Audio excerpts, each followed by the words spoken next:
Shri Chaitanya Manopishtam Sthapitam Yena Bhutale Swayam Rupa Katamahiyam Dadati Swapadantikam.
The most rare thing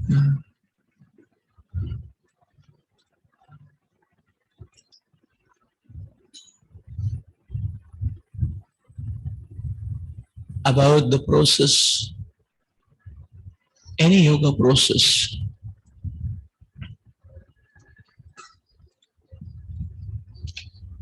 is to be able to get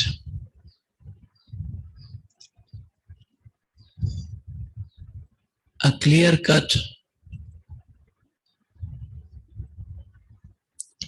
proper vision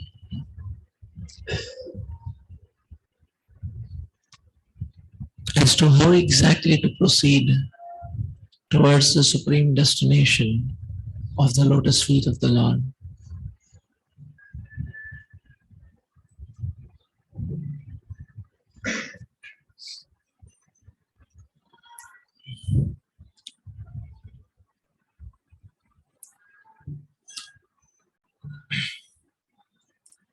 No doubt the fruits of sense gratification are low-lying and therefore easily accessible.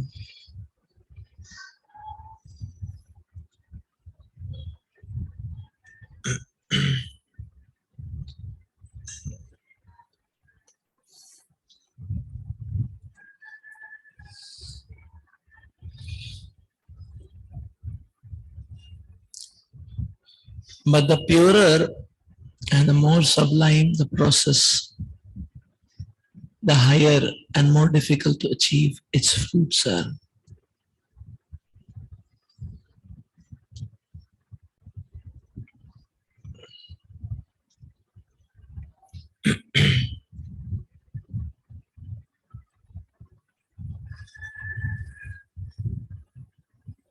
Whereas the low-lying fruits of sense gratification are poisonous.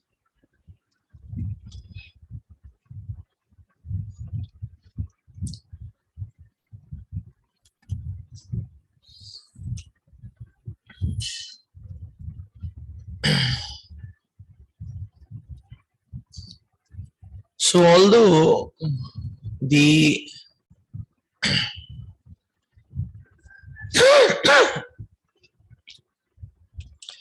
introduction to bhakti is very easily available, rampantly available, massively available,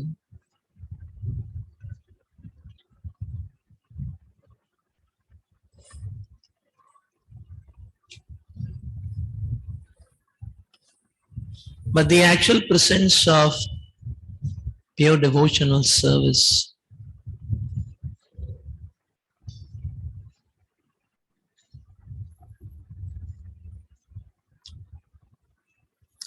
are not easily inferred or conjectured.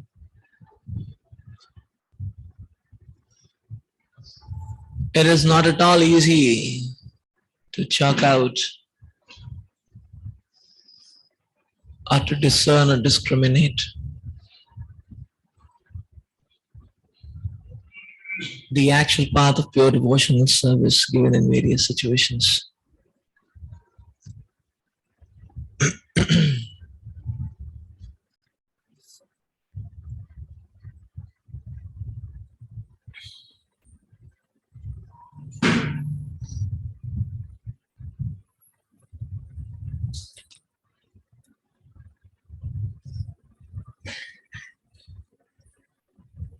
So therefore, we are completely dependent on the mercy of the acharyas when it comes to progressive stages in bhakti yoga, and especially when it comes to pure devotion and service.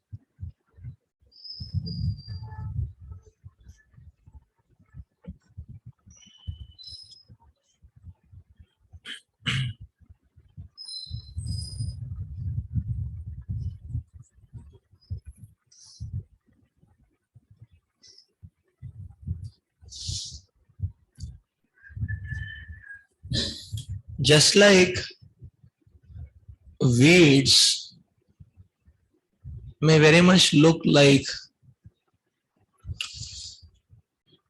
a fruit bearing, flower bearing plant,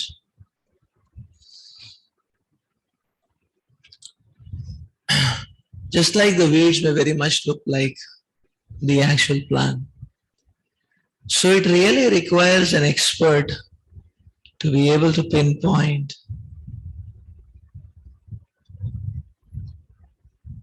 a weed.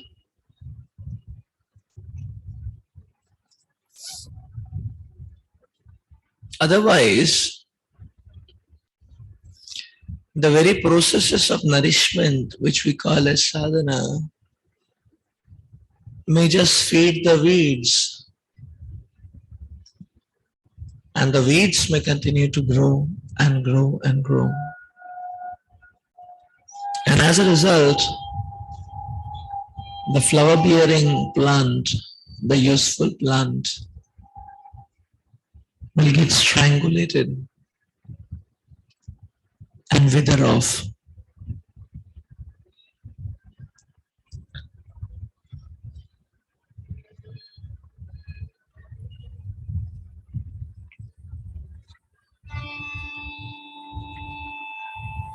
The living entity has a disease of fantasizing.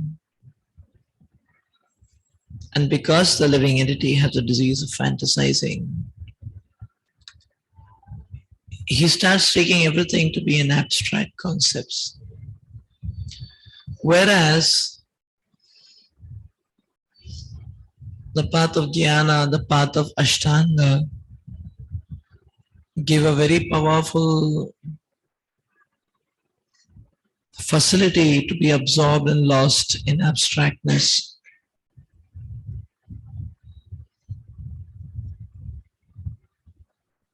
But the disease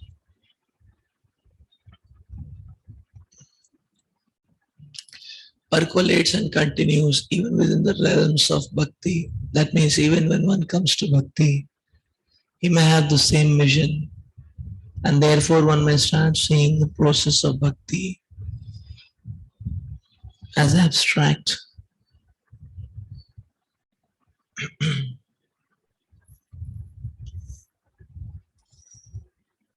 The point is that the material affairs are abstract rather, because everyone has his own worldview in the material world, and everyone has his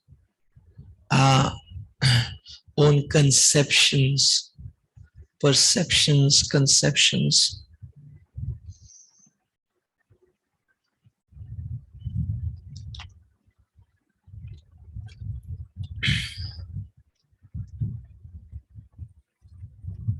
And therefore,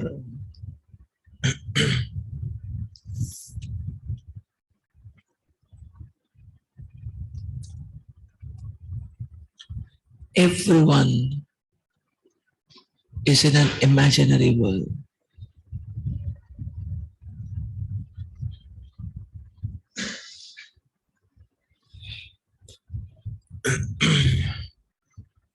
So people take to various trajectories thinking of themselves as righteous, but there is only a singleton affirmation of their activities, self-affirmation. That's all.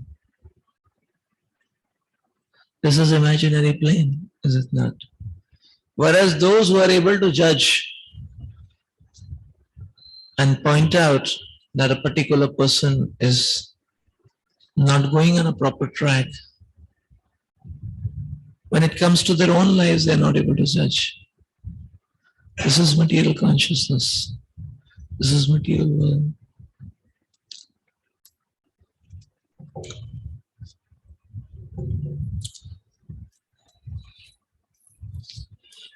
So that is why one of the very great difficulties and threat, even in the path of devotional service, is to be really able to distinguish and pinpoint the clear-cut path of your devotional service. Otherwise, one may just hover around, coast around in what is called as bhakti abhas. What looks like bhakti and what is not bhakti.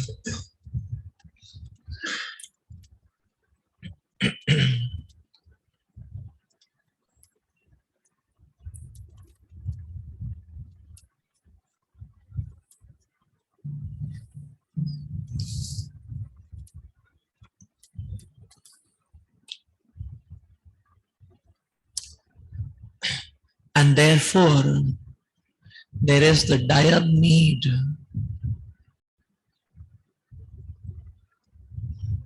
to understand bhakti beyond a hypothetical abstract concept. There is a dire need to go beyond the conceptual platform and clearly understand bhakti in terms of practical activity.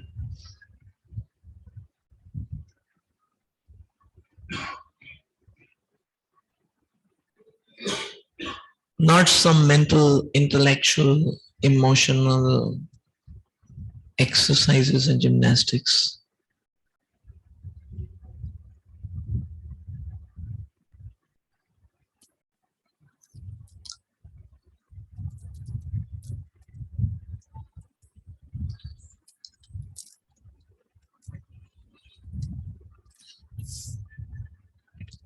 And that is exactly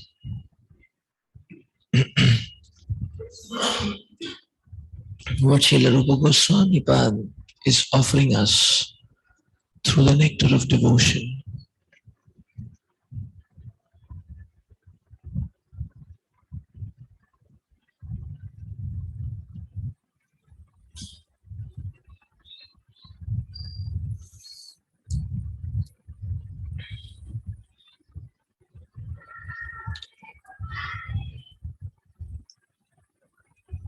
We get hints,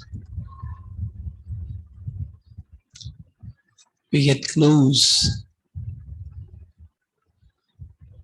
how to move forward in practical devotional service through the nectar of devotion.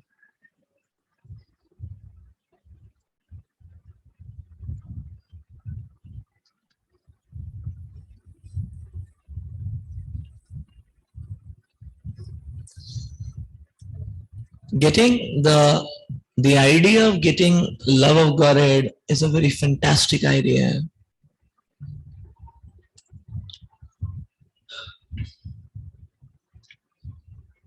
But a very systematic, clear-cut, full-scale design is given by Srila Rupa Goswami in the Nectar of Devotion.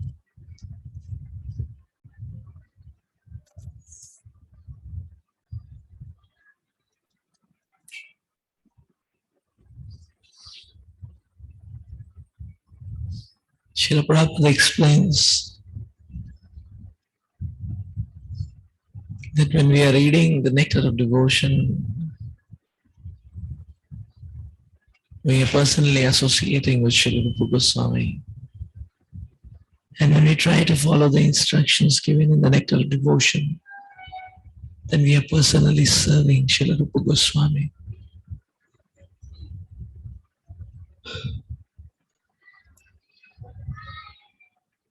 In this way, Srila Rupa Goswami is sharing that most intimate and rare mercy which he received from Sri Chaitanya Mahaprabhu.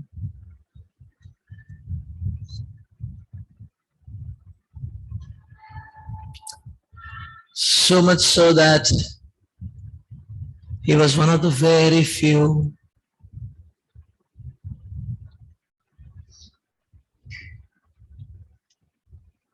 personal associates of the Lord who understood the heart of Sri Chaitanya Mahaprabhu.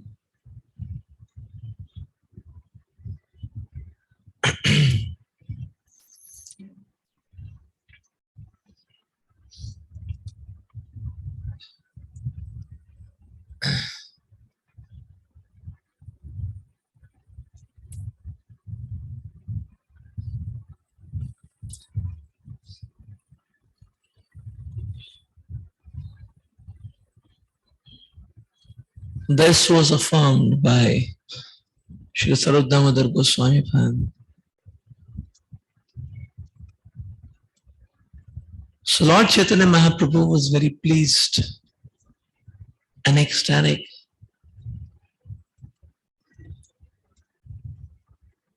when Lord Chaitanya Mahaprabhu found outside Rupa Goswami's kutir some leaves drying up, and in those leaves, when Lord Chaitanya Mahaprabhu read the verses, Lord Chaitanya Mahaprabhu came in ecstasy, because those verses were describing Lord Chaitanya Mahaprabhu's innermost moods and sentiments. And thus, Srila Sarup Damodar Goswami, he concluded that yes, Srila Rupa Goswami has received the innermost mercy of Lord Chaitanya Mahaprabhu, that he was able to understand the heart of Sri Chaitanya Mahaprabhu.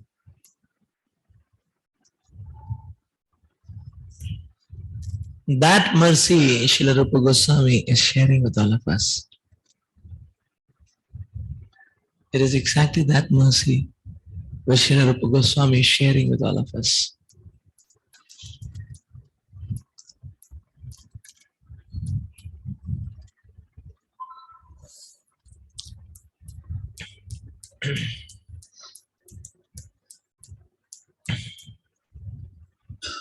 So nectar of devotion is a science of love and how to ignite and dig that pure love of Godhead from our hearts.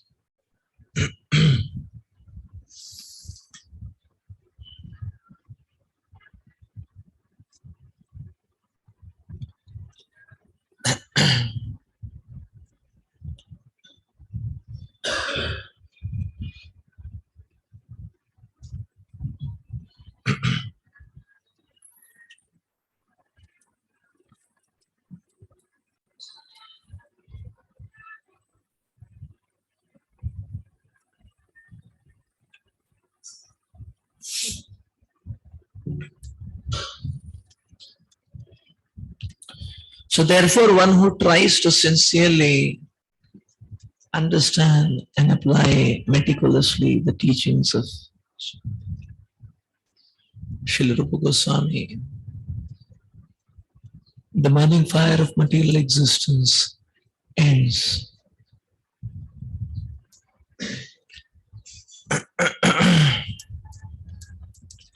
fact, we see all one's life, everyone's life,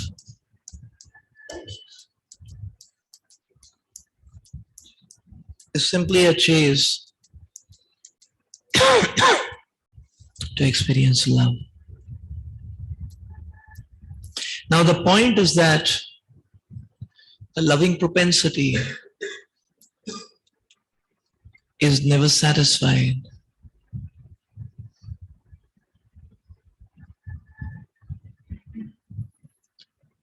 unless one knows how to repose this loving propensity onto the Supreme Personality of Godhead Krishna.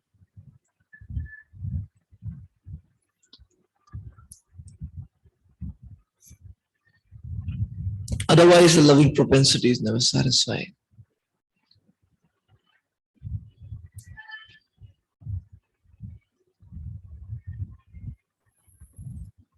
One time, His Holiness Tamal Krishna Goswami Maharaj was telling Srila Prabhupada, and he was telling Prabhupada, everyone is so satisfied with you.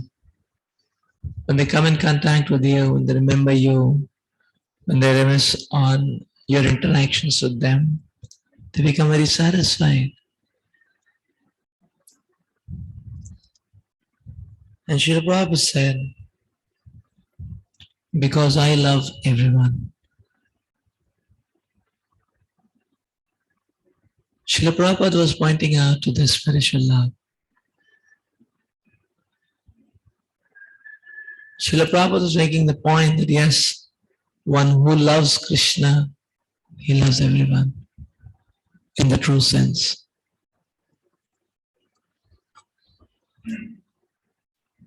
And one who does not love Krishna, what about such a person? Yes, so one who does not love Krishna, such a person does not even love his own self.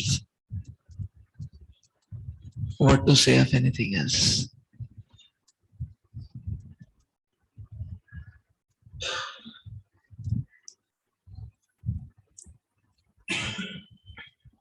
So Bhakti Rasamrita Sindhu is a treatise of love and how to awaken that love in our hearts.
So in the nectar of devotion,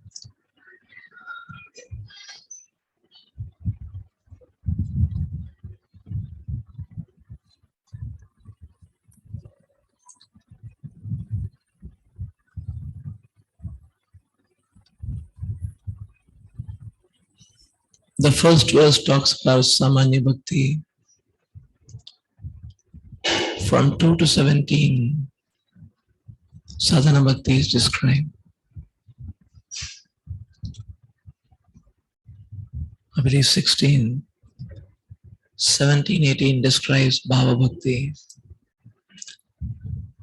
And 19 onwards, Prema Bhakti is described.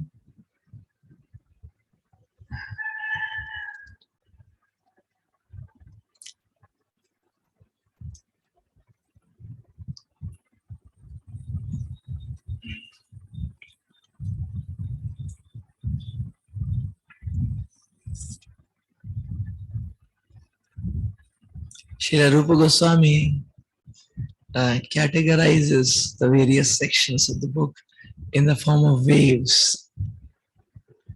Waves, very appropriate.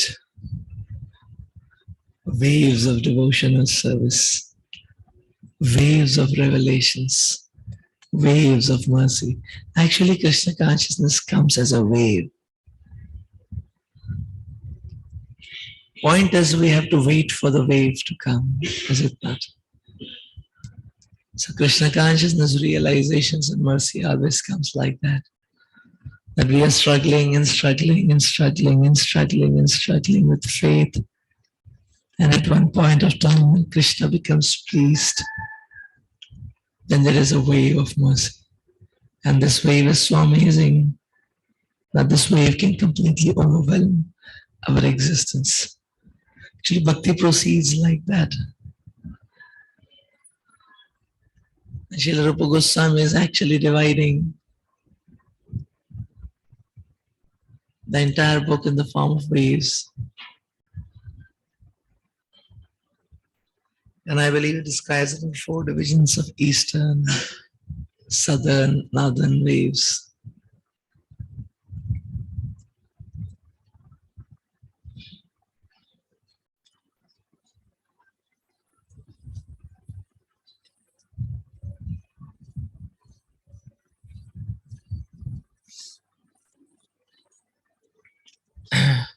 Waves of devotional service.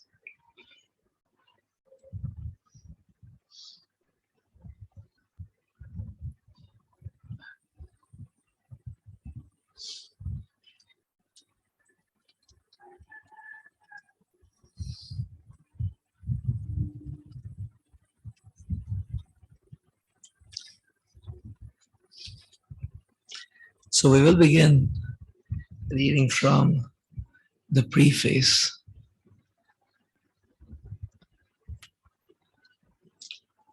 The Nectar of Devotion is a summary study of Bhakti Rasamrit Sindhu, which was written in Sanskrit by Srila Rupa Goswami Prabhupada.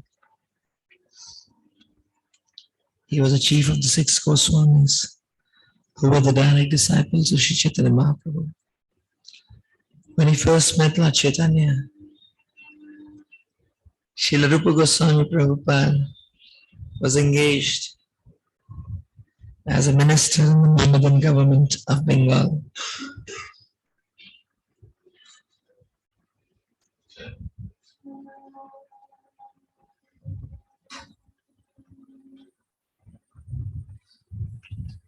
Bengal's government has been Mohammedan since a long time.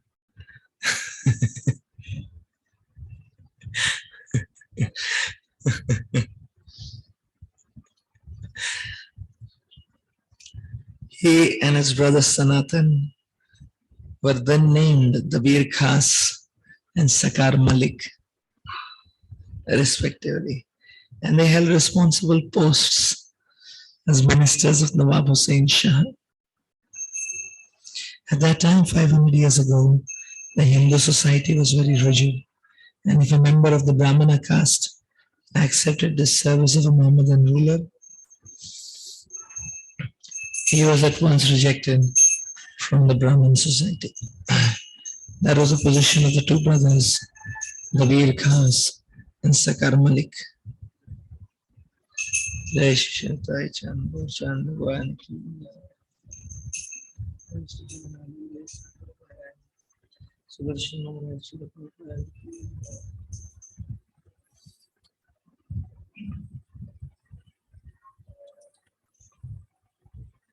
Or they belonged to the highly situated Saraswat Brahmin community, but they were ostracized due to their acceptance of ministerial posts in the government of Hussain Shah. It is the grace of Lord Chaitanya that he accepted those 2 exalted personalities as his disciples and raised them to the position of the Goswamis, the highest position of Brahmanical culture.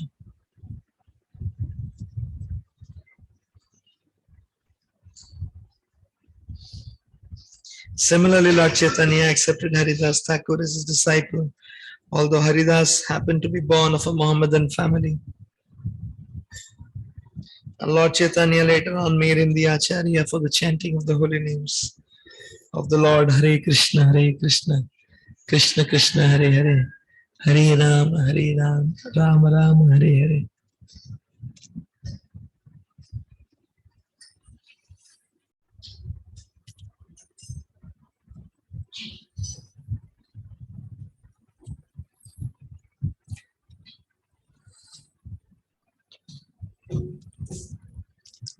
So Krishna consciousness is very interesting.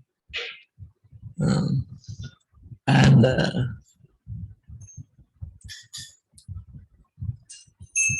so if we happen to meet a Mohammedan, and we can also share, oh, we are also following a Mohammedan guru. You know? He's yeah, he is is a very, so we are also following not one but many.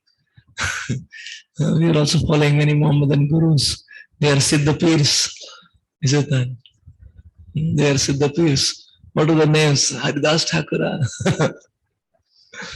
the Veer Khas, Sakar Malik, you know. And their dargah is in Vrindavan. Their dargah is in Vrindavan.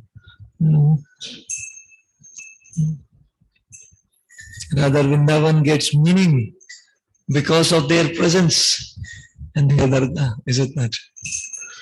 Vrindavan gets meaning and substantiality. So,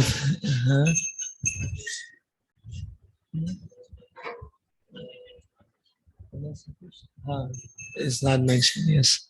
Haridas Thakur, not mentioned. Because he started chanting the holy names from his childhood. So people might have started calling him as. So that may be one of the reasons. Yeah, but his name is not mentioned, yes.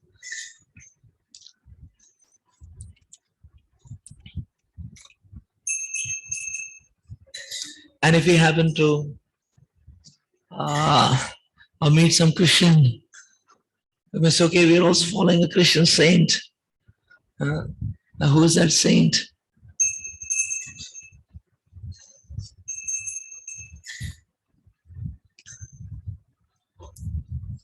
And if you happen to meet a Jew, we can say you're also following a Jewish saint.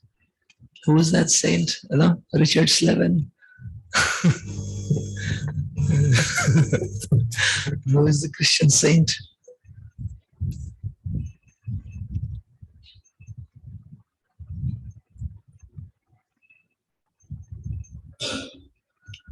What is Jayapataka Maharaj's name? John Argen.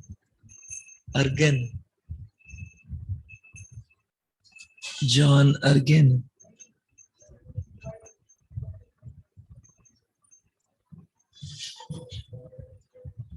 Gordon John Erdman. I was proposing to Bhakti Purushottam Maharaj that our schools we can give a brand name, you know, on Maharaj's name, you know. So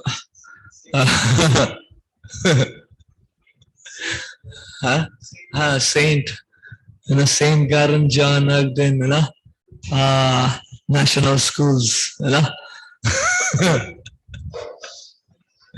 Maharaj was laughing. Very secular name, is it not? All accommodative and very secular name, like that. So, Lord Chaitanya's principle is universal. Anyone who knows the science of Krishna and is engaged in the service of the Lord is accepted as being in a higher position than a person born in the family of a Brahman. That is the original principle accepted by all the Vedic literatures, especially Bhagavad Gita and Bhagavatam. The principle of Lord Chaitanya's movement in educating and elevating everyone to the exalted post of a Goswami is taught in the nectar of devotion, educating and elevating